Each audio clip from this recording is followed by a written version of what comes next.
পিতা মাতার খেদমত করতে হবে। পয়গম্বর মূসা আলাইহিস সালাতু ওয়াস সালাম আল্লাহ পাক রব্বুল আলামিনের দরবারে আরজ করল, ও মালিক,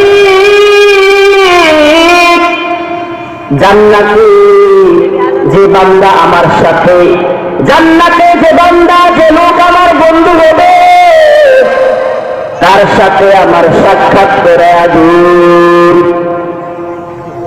আল্লাহ তাআলা ওহী নাযিল করে বলে, মুসা তুমি অমুক বাজারে যাও, সেখানে কসাইকে দেখতে পাইবা, কসাই সেই জান্নাতে তোমার বন্ধু হবে। পয়গম্বর মূসা আলাইহিস সালাতু ওয়াস সালাম আল্লাহ পাক রব্বুল আলামিনের নির্দেশ অনুযায়ী সেই নির্দিষ্ট বাজারে গেলেন, গিয়ে সেই কসাইকে দেখতে পেলেন। একটু চাবিটা দেন, 2 মিনিট খালি চোরাস্তা যাইবো।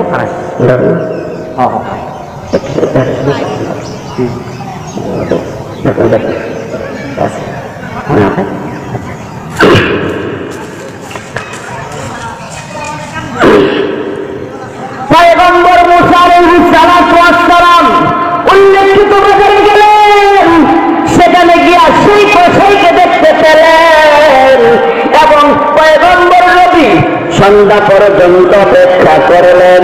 দেখলেন সন্ধ্যার পর একটা থলির মধ্যে কিছু গোশতের টুকরা নিয়ে বাড়ির দিকে রওনা হলেন।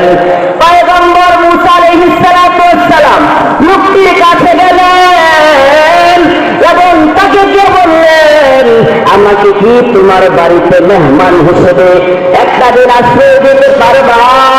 ওই লোকটি কসাই রাজি হলে পয়গম্বর মূসা আলাইহিস সালাতু ওয়াস সালাম তার সঙ্গে তার বাড়িতে যান।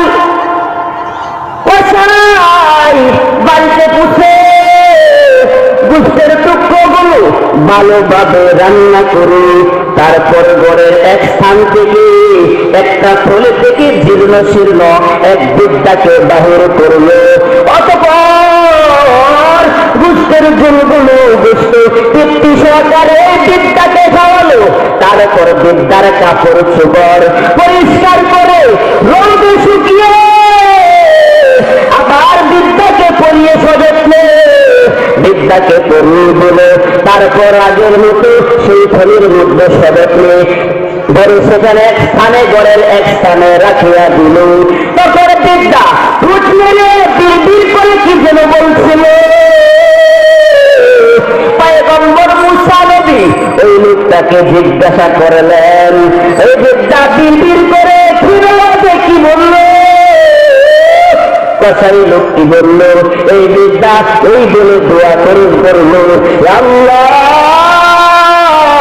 আমার সন্তানকে তুমি জান্নাতে পয়গম্বর মূসা আলাইহিস সালাতু ওয়াস সালামের বন্ধু বানালে। পয়গম্বর মূসা আলাইহিস সালাতু ওয়াস সালাম কসাইকে জিজ্ঞাসা করলেন, তোমার প্রতি এমন সন্তুষ্টির কারণ কি? কসাই বলল, এই বিদ্যা আমার মা বার্ধক্যের কারণে তিনি এতই দুর্বল হয়ে পড়েছেন, কোন রকম উদ্বস চলাফেরা করতে পারেন না। আমি এইভাবেই তার খেদমত করছি, আমি এইভাবে তার দেখাশোনা করছি। পয়গম্বর মূসা নবী নিজের পরিচয় দিয়ে বললেন, আমি সেই নবী মূসা, আর তুমি জান্নাতে আমার বন্ধু হবে।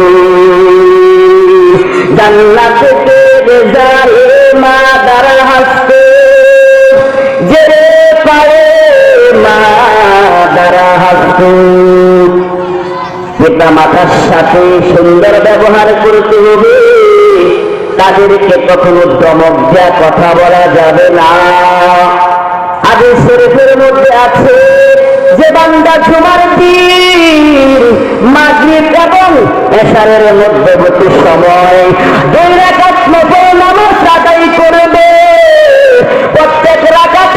সূরা ফাতিহার পর সূরা ইখলাস 5 বার, আয়াতুল কুরসি এবং সূরা ইখলাস 5 বার, সূরা ফালাক 5 বার, সূরা নাস 5 বার, অতঃপর নামাজ শেষ করে 5 বার আস্তাগফিরুল্লাহ, 15 বার রাসূল সাল্লাল্লাহু আলাইহি ওয়াসাল্লামের উপর দুরূদ শরীফ পাঠ করবে। অতঃপর এ সকল সবগুলো মৃত পিতা মাতার রূহে বক্ষবে।